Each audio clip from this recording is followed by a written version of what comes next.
collectors. Today we'll be talking about Dr. Midnight from the JSA DC Direct.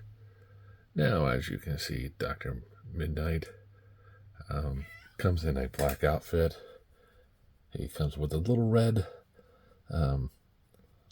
chest and tunic here, a little bit apart. And we can see he has black and brown boots and brown stripes, and he has these silver things. Now, I'm not familiar with this character, but I do know that he does come with one accessory, and it's a little bit different. It is a magnetic owl. Now, this magnet does hold him up, but it is very temperamental, so you have to just get it just right to get the owls to stay on there. So we'll take a closer look at the owl real quick. If I can get it to focus. Focus. We're having issues today. I'm focusing.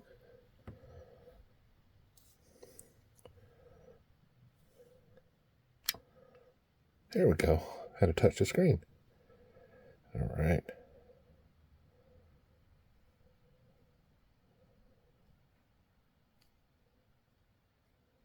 And now the owl has no articulation here. You can see the magnet is here, and it looks like the other magnet is there, but it's just covered up, so it's not really functioning really well.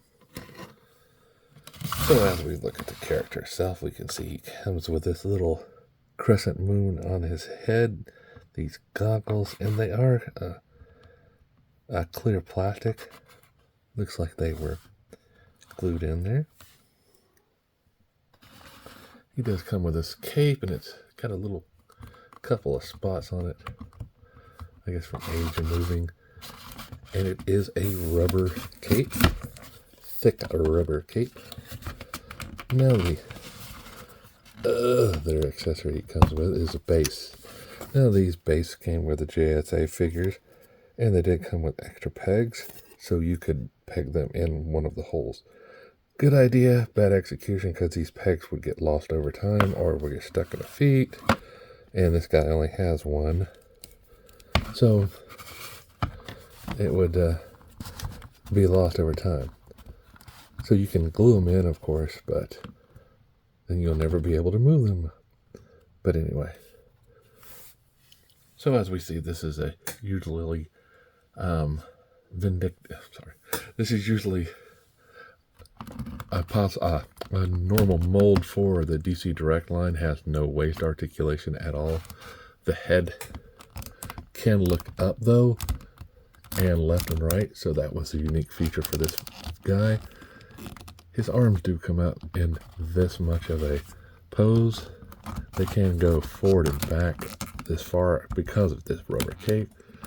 He does have a bend at the elbow, and his wrist does rotate around.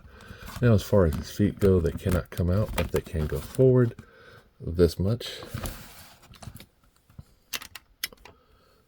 He does have a bend at the knee, but has a rotation at the belt. So this is one of the later DC Direct line releases.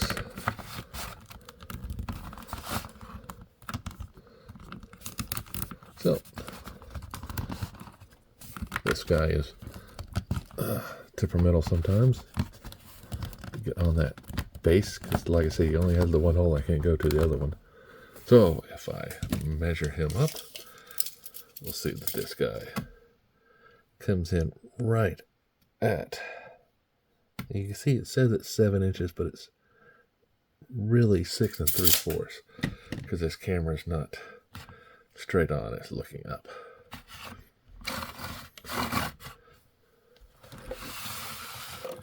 So as far as weight goes, this guy comes in at 6.6 ounces. Back my camera up a little bit for the next one too. So this means he will sit good with G.I. Joe figures and Marvel Legends figures.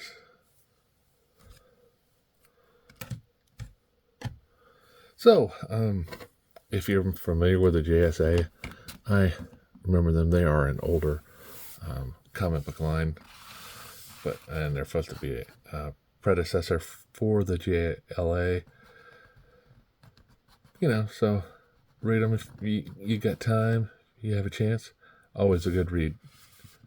As always, guys, like, subscribe, and keep collecting.